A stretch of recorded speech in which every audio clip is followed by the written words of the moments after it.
We all, through our existence, wherever we've lived, ghosts are all around us. The mountainous region of South Carolina, it makes for one of the most beautiful drives you'll ever experience. On any given afternoon, no person would turn down the opportunity to hear the sounds of the wind through the trees and the river waters winding their way through the southern hills. My name is Robb Baker, and I believe that everything in life echoes a sound.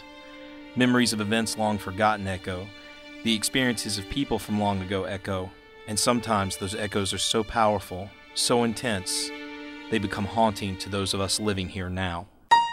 Stories of spirits that walk this region have become prevalent in our culture. Where do these haunted stories come from that overtake our conversations around a late-night bonfire? Why do they spread across our internet-dominated society? I want to know. Myself, along with Cody King and Dow Kelsey, have set out to find out where these echoes resonate from. Why do people believe places are haunted? And more importantly, can we prove it? Our adventures begin here in a place known as the Watershed. Within these hills lies a popular destination known as the Poinsett Bridge, the oldest known bridge in South Carolina's history. At one time, this was the gateway from Charleston into western North Carolina, and now, aside from being a tourist destination, is home to one of the darkest legends in the upstate. How fitting that this area loved by those who live here now know it by a much more ominous name, the Dark Corner. Although the name denotes a definite scary feeling, the moniker Dark Corner comes from a light-hearted tale. The most often told tale happened after the war between the states. In the 1860s, we had a politician come out of Greenville up to the old muster grounds on Dill Road in the Dark Corner area. And he was to give a speech, so they had a cart so he could stand above the people and speak. And they weighted down the shafts of the cart with some sandbags. Well, evidently he said something unpopular with some of the young men in the crowd, so they took away the sandbags and they dumped him in the ground. Well, he got up, dusted himself off, and as if to say, "You hicks," he said, "You people up here in the dark, you don't know what's going on." So when he went back to Greenville and told the story, they asked, "Well, where did this happen?" And he said, "Up in the corner of the county." So that's how it was known for many years as the Dark Corner. However, we discovered, we meaning about 6 of us who were researchers, Man Batson and McEwen and people like this, we discovered a couple of deeds that went back to 1830s. And in those deeds, in describing the property, it would say, in that portion of Greenville County, commonly referred to as the Dark Corner. So suddenly we realized the Dark Corner was named that well before the 1860s. And then we had the governor come up and was giving a talk at Glassy Mountain Baptist Church in the later part of the century. And he said to the people, "Do you know how you got your name?" And they said, "Well, yes, this politician." He said, "Oh, no, you got your name in 1832, when we had the Nullification Act of 1832 here in South Carolina.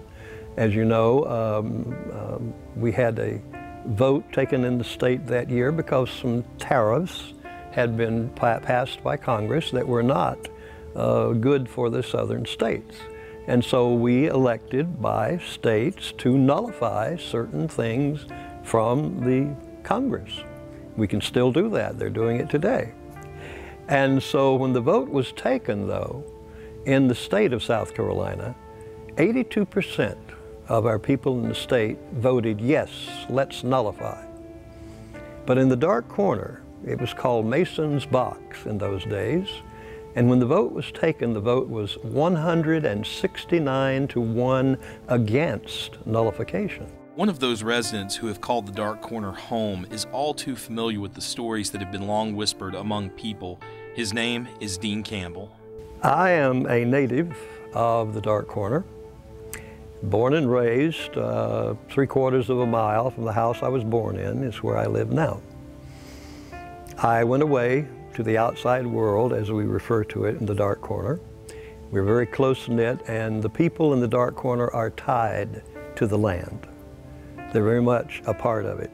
We look at the mountain, Glassy Mountain, we say, "That's my mountain." We don't own it. And the way we feel, no one owns it. The Creator made it, and we are just allowed to use it for a little while. Dean's ties to the Dark Corner are deep, so deep in fact that when he returned from the Navy, his father told him that he was meant to stay. I stayed away for almost a full 20 years and came back in 1974. I knew that I would come back at retirement time, but my father always told me, he said, "Son, you will come back long before retirement age." So when I came back in January of '74, I was still only 39. And I asked my dad, I said, "Why have you always said that I would come back to the Dark Corner long before retirement age?" And he said, "Son, you love these old hills better than I do." This love has led to Dean's desire for the Dark Corner's story to be told. Once the widening of Scenic Highway 11 began in 1974, which runs from Gaffney to the Georgia border and directly through the watershed, Dean found it important to begin an effort to tell the true tale of how the Dark Corner came to be. Because of his love, knowledge, and efforts to educate others of the tale of the Dark Corner, a friend who had worked for the Greenville News christened Dean with a title somewhat fitting of the role he plays in the preservation of its history. The late Jim McAllister at the Greenville News, he had written a number of feature stories on people up in the Dark Corner. And so he dubbed me the Squire of Dark Corner for my efforts to tell the story. Well, that was fine. He did that in 1977, but I asked him once, I said, "Jim, why did you name me the Squire? Why not the Mayor or some more modern title?" Because I said in the English and Welsh villages, the Squire of the village was usually a fellow that had a little money, but more often than not, he was the village idiot. Jim looked me straight in the eye and said, "Well?" And I looked him straight in the eye and said, "But I don't have any money."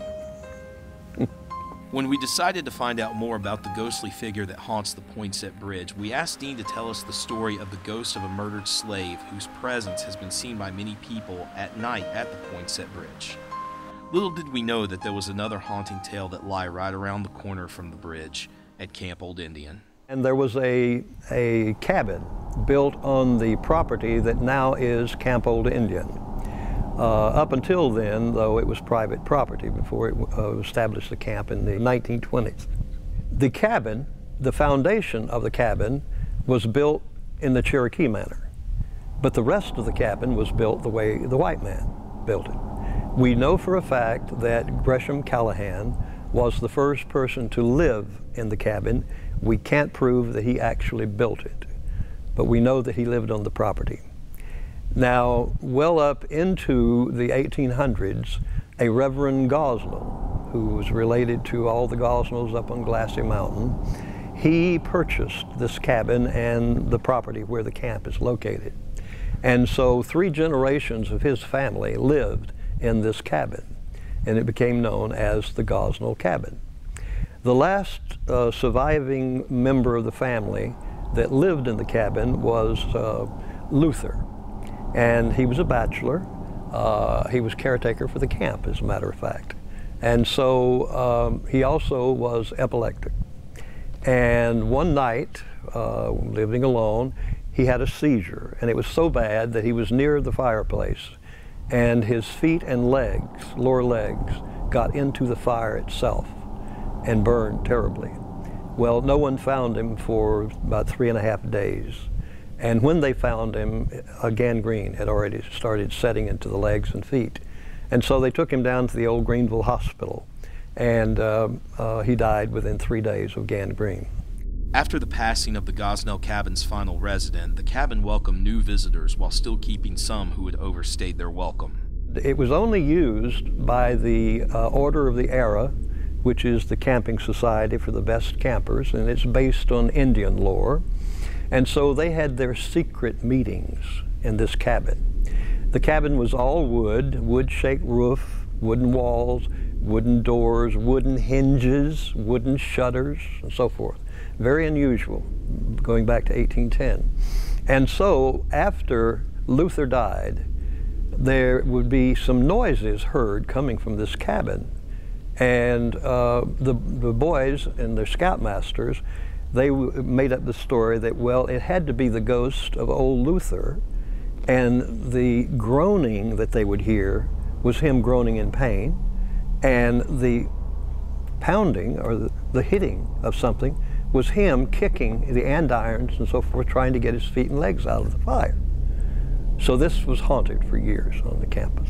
The story of Luther's ghost became more well known, and soon those who had visited the cabin were struck with fear that the Gosnell cabin's final resident was still living there years after his death.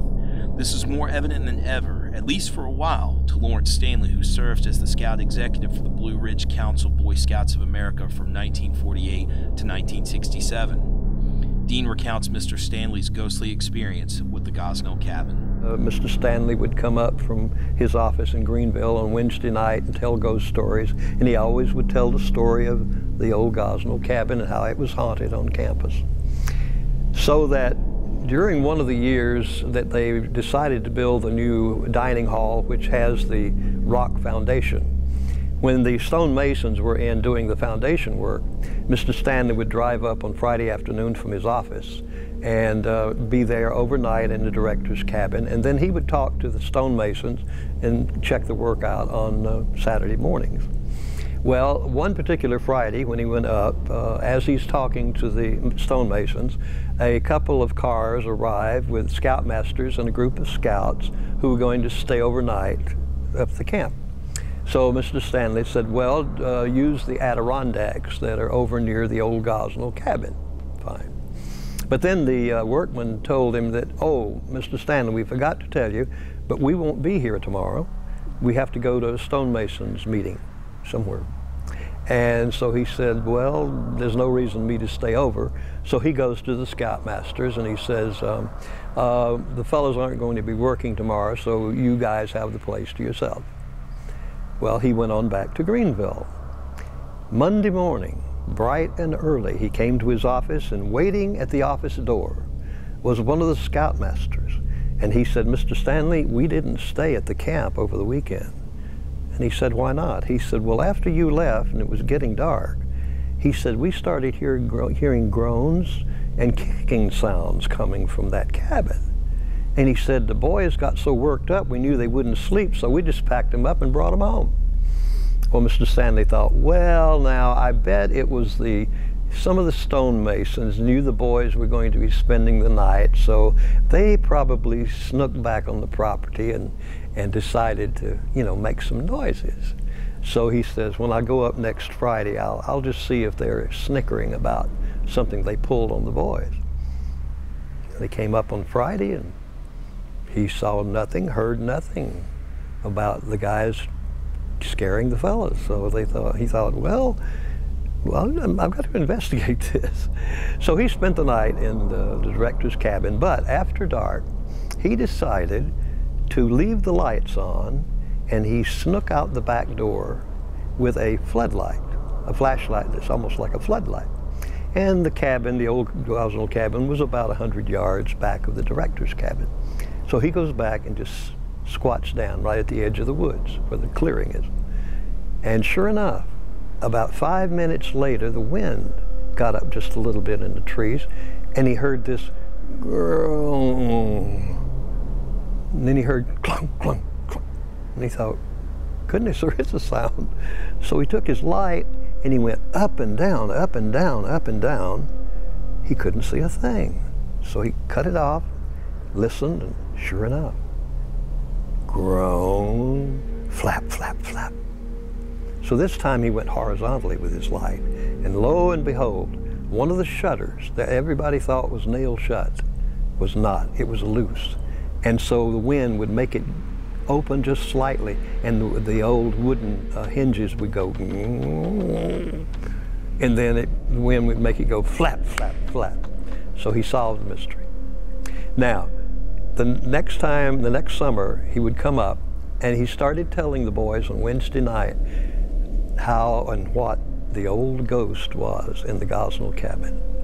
Well, it had been so much fun for the older boys who were coming that even though Mr. Stanley told the truth, they would still tell the younger boys that it was still haunted by old Luther.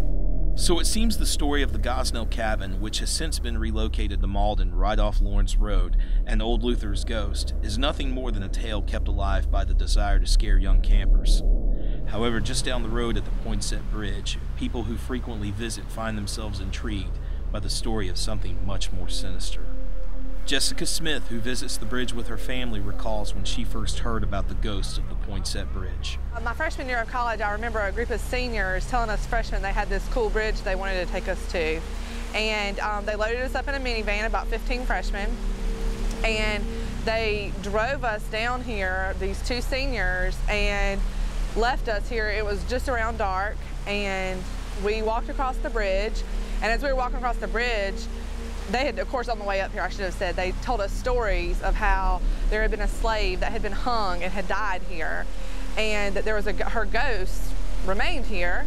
And as we walked across the bridge that night, we started hearing noises and voices and things of that nature. Scared us half to death. Of course, when we went to run away, the van that we had all gotten out of was gone, so they were scaring us. And then there are others curious about what they have read or heard, eager to see if the stories are true. What I've read was that there was a place close to my house, about 30 miles away from my house, where you could see a man, the silhouette of a man hanging from a bridge. Even though the most consistent story seems to be that a slave was hung from the bridge, there's also another version of this tale which claims that a slave was beheaded. Regardless of what version of the story you believe, most will agree that there is a presence at the bridge. But why and how was the bridge built to begin with? Actually, the story of the bridge begins in 1818. The state of South Carolina, through the Board of Public Works, decided that they would spend $1 million, which was unheard of amount in that period of time. They were going to spend it over a period of 3 to 4 years on canals in the southern part of the state and new paths that would lead from Charleston all the way up to Asheville, North Carolina, and eventually would expand on out to other places in North Carolina and all the way over to Tennessee. A very undertaking, shall we say. Due to the fact that the Poinsett Bridge was such a huge task and that the work was taking much longer than expected, workers were taken to a small hospital in the North Carolina mountains to tend to the sick and injured. The work, as I said, started on July 17th, and they were hoped to be finished by the last part of October. And they weren't able to. Several reasons. Number one, many of the men that came up from having worked on the canals down on the coast had malaria, and they brought it with them, and other people got it from them. Not only that, they had torrential rains, and the rivers and the streams, other streams, were so high they couldn't do the work properly. And not only that, that time of year, back in those days, people got their dog day doldrums. Not only that, they many times would get colds and flu and things like this. And so many of the workers on the bridge itself had to be taken up the mountain to a small hospital in the Saluda Gap. Actually, it was over into North Carolina. It was at a man's house, and they literally had to have a small hospital to take care of it. And I'm sure that because of so many men being sickly, and everybody in the area knew that they were, and the job was taking longer than it was supposed to. I guess that's where the story started, that somebody died from malaria or something, and so they just decided to put him inside the bridge. It makes a good tale. A good scary tale, but according to Dean, not a true one. Nobody died. That's the whole story of the ghost story. Nobody has died on the work crew. It's just like the game of gossip. You start the story, and by the time you tell it to 36 people, the story changes. But there is no record of any workman who died on the job. Although Dean says there's no record of someone being killed on the bridge, that hasn't stopped the stories from continuing to spread throughout the years. We decided to put this ghostly legend to the test and consult our paranormal investigative team, 2 Dead Crew, comprised of investigators Shayna Ferguson and Chris Randall. We traveled to the Poinsett Bridge at night to see what evidence of a haunting we could find. After a heavy rainfall in the middle of the wettest summer the upstate of South Carolina has experienced in over 100 years, we followed them onto the very location where people claimed the silhouette of a ghost could be seen in the darkness. But the task of proving whether the spirit of a murdered slave was there at the bridge proved a much more difficult task than someone would usually think. Some of our evidence was a little unreliable, simply because it was raining that night, and in taking pictures you can almost pick out the raindrops when your flash, but there's a big difference between a pinpoint raindrop and a nice big bright orb, which I got under the bridge where there was no rain. During the course of the investigation, Shayna took many photographs containing anomalies which they refer to as orbs, which are thought to be spirits manifesting themselves. The fact that these pictures were taken under the arch is the reason Shayna and Chris believe that these images cannot be debunked as rain, dust, or any other object that could have potentially contaminated the photographs. After reviewing the evidence, Shayna and Chris agree that these are spirits captured on camera at the Poinsett Bridge. One of the pictures that Shayna took appeared to be a full-body apparition within the trees. Take a listen to Shayna and Chris's initial feeling and physical reaction to what was happening around them when this photograph was taken. Got a real creepy feeling. Creepy feeling behind us. You did? Like I got goosebumps right now. Wow. Take some pictures, girl. Chris, I think I got something. Is that a figure? Dude, I got goosebumps. I'm covered in goosebumps right now. Let's see if it can be debunked. Well, what the f could it have been? Nothing. Holy sh**. I'm covered in goosebumps right now.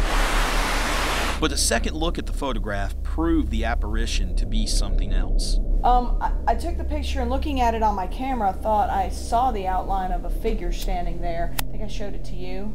I showed it to Chris. When I was able to get home and put that on my computer, there wasn't. It was trees. So, but it didn't alleviate the fact that we felt a really bad, creepy feeling behind us at one point, almost like someone was watching us, which is why I snapped the picture in the first place. Even with the elements working against them, Shayna and Chris's bad feelings would lead to some very strange experiences. The crew moved down below the bridge to conduct an EVP session, which stands for Electronic Voice Phenomenon. Theoretically, the voice recorder can pick up frequencies we cannot hear with our naked ear. It is said that when the audio is played back, the noises or disembodied voices these spirits make can be heard. During this EVP session, even one of our own crew would experience something supernatural as Cody King felt a tug at his shirt.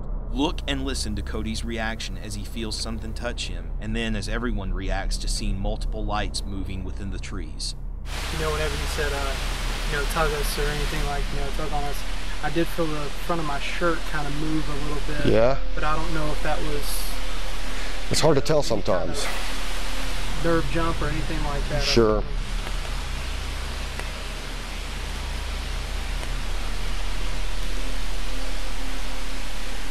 Can you give us a sign of your presence?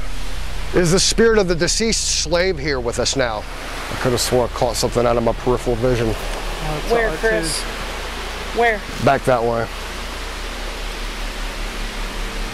There were some lights going off that way. That's what it looked like to me right too. Behind us.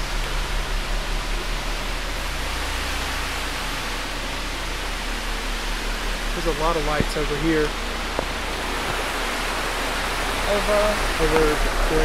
Across the creek. These spirits may want to touch us to take some of the energy out of our bodies to help them be able to manifest themselves, whether it's talk to us or talk into the little orange light, as we like to tell them, or just to let us know that they're there. Yeah, I think that's what they do is to let us know they're there. Did the members of Two Dead Crew and our own crew member experience something otherworldly that night? Could there be a possibility of a spirit of a person who met a tragic end on that bridge remaining there? And if so, what kind of haunting could be occurring on that bridge night after night? I personally thought if it's haunted, it doesn't seem to be anything malevolent.